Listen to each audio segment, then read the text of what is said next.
Welcome back to BVarsity Live. Zach Ewing, Trevor Horn with you here in downtown Bakersfield. It is time to talk Week 2 high school football. BHS has a week off.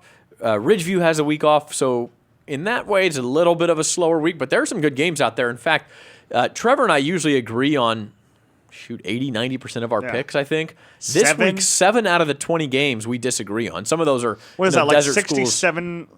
That'd be 35%. No, but we agree on like 65%. 65%. Yeah, it's incredible. Math lessons. Okay, so let's get to the games. We're going to start with the Saturday game. I know it's the one on everybody's list that they've circled. I'm waiting for Shandon to get on the field, man. I've been Maricopa waiting and Shandon, all I know. season for him. Wow. And I believe we disagree on this one because I'm taking Shandon. Yeah, I'm taking Maricopa. You're taking the Mighty Indians of Maricopa. How about you, Stan Green? I'll go with Shandon. Hey, speaking of Saturday, worried about BC after last week, or was that just a case of one real good opponent?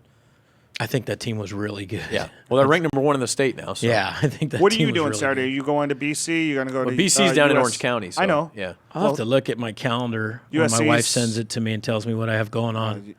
We're in fair season right now, sir. Fair season. Oh. I'm walking lambs every night. That's amazing. That can sounds like can a we come take video of euphemism. that?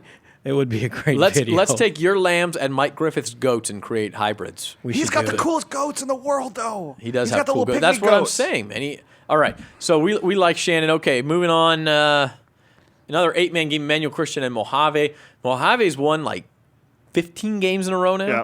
They had the longest winning streak in Kern County. They opened up the season last Thursday 70-6 over, what was it, something? The Sherman Oaks Center for Enrichment Studies. Yeah, that one. Now they face Emmanuel Christian, another win for the Mustangs. Yep. Okay.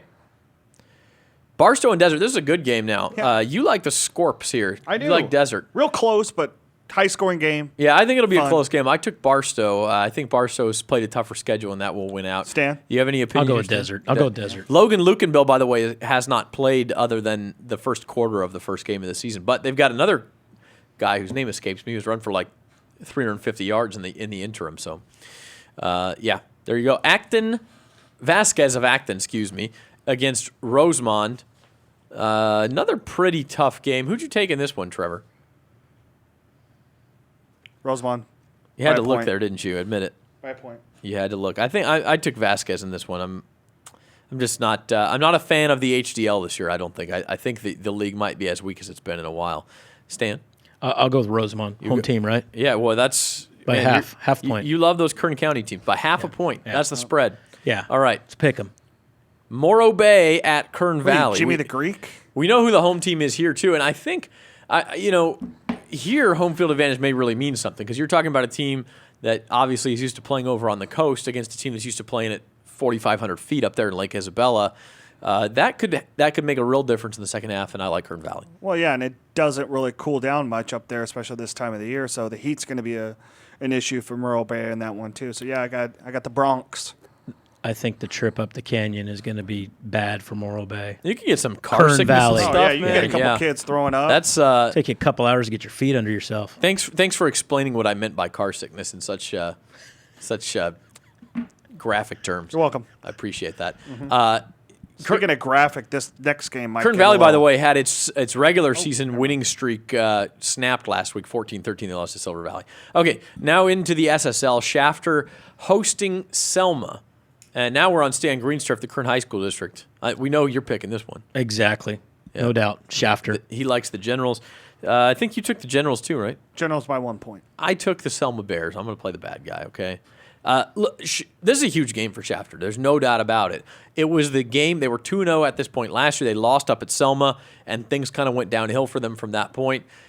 If they could win this game, the other thing could really happen. I think that they could go the other direction and really have a successful season. This is a really important game for Shafter in my eyes.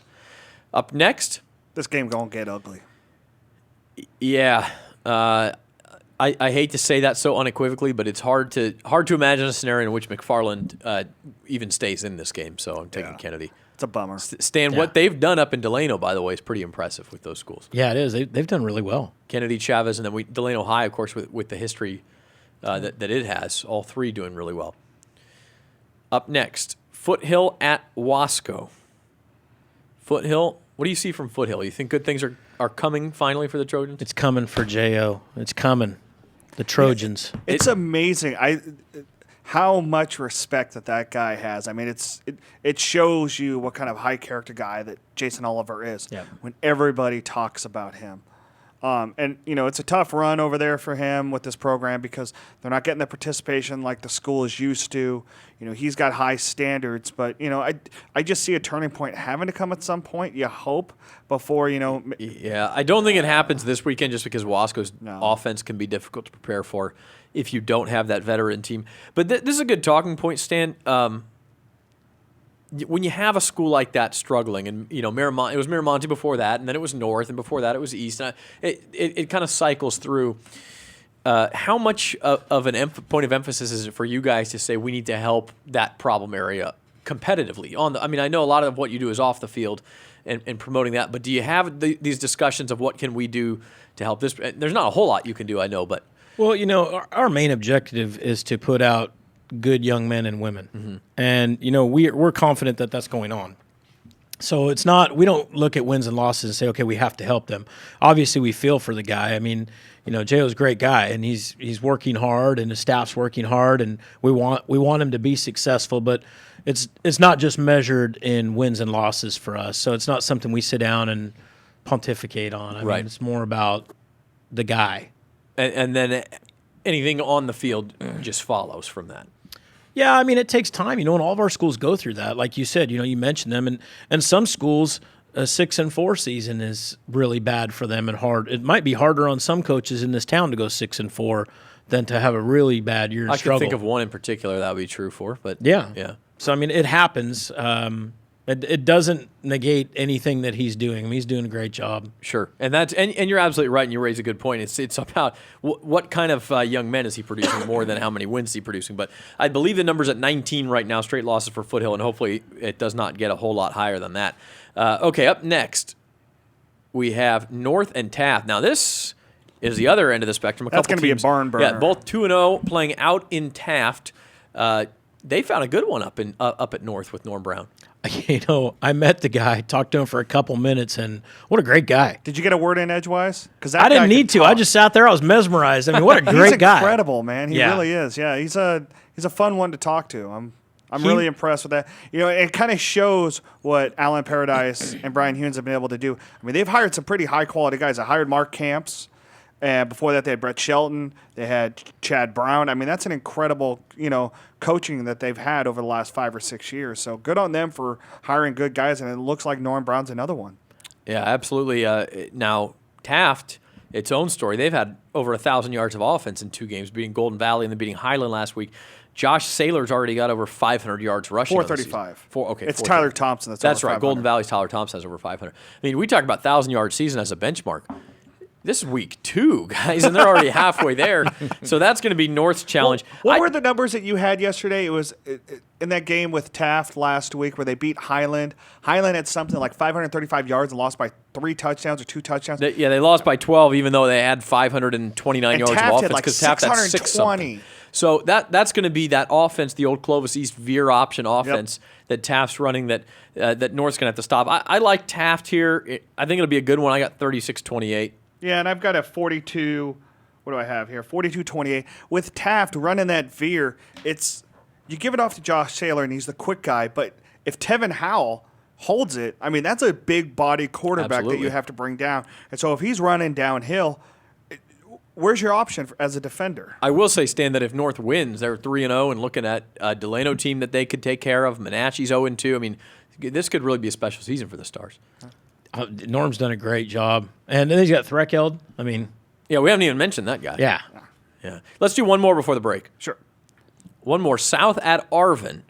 Is this another coach? We can't ask you to pick between your children here, can we? I coached at South High in the mid-'90s, so I'm going to go with South. Okay, so we have a reason for that. I'm a rebel at heart. Rebel at heart. Okay, so South High is at Arvin. Arvin got its first win last week against Foothill, and South now gave Cesar Chavez a game up in Delano, which was maybe even more impressive than their week 0 victory, because if you can go toe-to-toe with Cesar Chavez, you're pretty good right now. Trevor? South. You like South? I like South. For once in his life, he gave me less of an answer than I wanted. He was looking for an answer. We both gave one word. Well, there you go. I think everybody knows that I've been high on South, all through the offseason. They brought back 8 starters on defense. I think this is a good team, and I think that, we saw that, again, that Chavez loss is that they can hang with a good team Right. that's in that Now, D3, D4 region. Two teams you've really been on all summer long are Chavez and West. They happen to play each other this week. We're going to talk about that game and the rest of them when we come back here on BVarsity Live for our last segment.